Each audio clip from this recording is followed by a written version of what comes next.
Hey everyone, before we start, make sure to subscribe to my channel and share your thoughts in the comments. I want to know what you would have done if you were in my shoes. It was one of those nights when the city fell silent. A sudden power outage left the streets dark, the air thick with the hum of emergency lights and distant car engines. I had stayed late at work, planning to surprise my wife with a quiet evening at home. I imagined candles, soft music, maybe a glass of wine. But what I walked into was nothing I could have anticipated. I opened the door, stepping carefully into the darkness. The apartment smelled faintly of her perfume, but it wasn't her alone.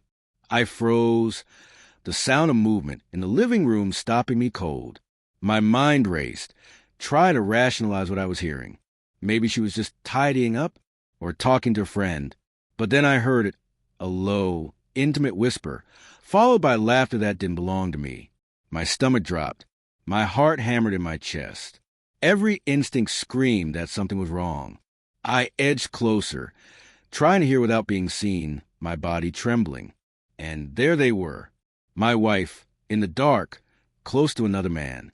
Not a friend, not a visitor I knew, someone I didn't recognize, someone who didn't belong in our home.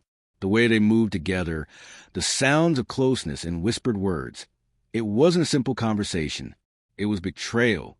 I backed away slowly, my mind spinning, the smell of the room suddenly suffocating.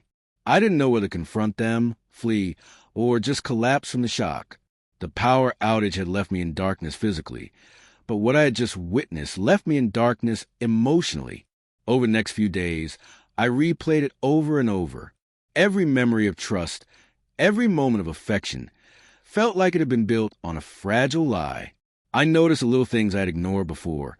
Her secretive texts, late-night messages, and sudden excuses. The signs had been there, but the truth had been hidden in the shadows. Until that night. Eventually, I had to face her.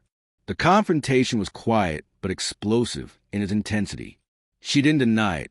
She admitted to the affair, explaining it away with half-truths, guilt-laced justifications, and excuses I couldn't accept. My trust, once absolute, had been obliterated in a single moment, in the dark, without warning. The days that followed were filled with grief, anger, and disbelief. I remember the mornings we spent together, the quiet nights, the laughter I had taken for granted. Now, every memory was a reminder that betrayal can live in the places you least expect. In the dark, in the familiar, in the person you trust most. Ultimately, I realized I had a choice. I could let this destroy me entirely, or I could reclaim my life piece by piece.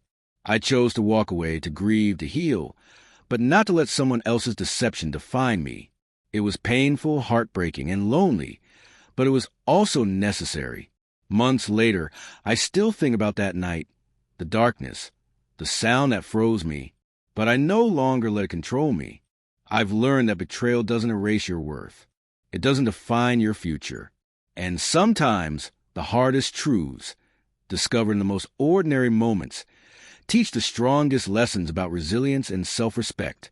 So, if this story resonates with you, or if you've ever discovered betrayal in a moment you never expected, share your thoughts in the comments below.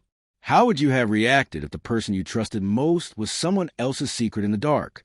And don't forget to subscribe for more real, emotionally gripping stories about love, heartbreak, and human resilience. Because sometimes the darkest nights reveal the harshest truths, and how we rise from them defines who we are.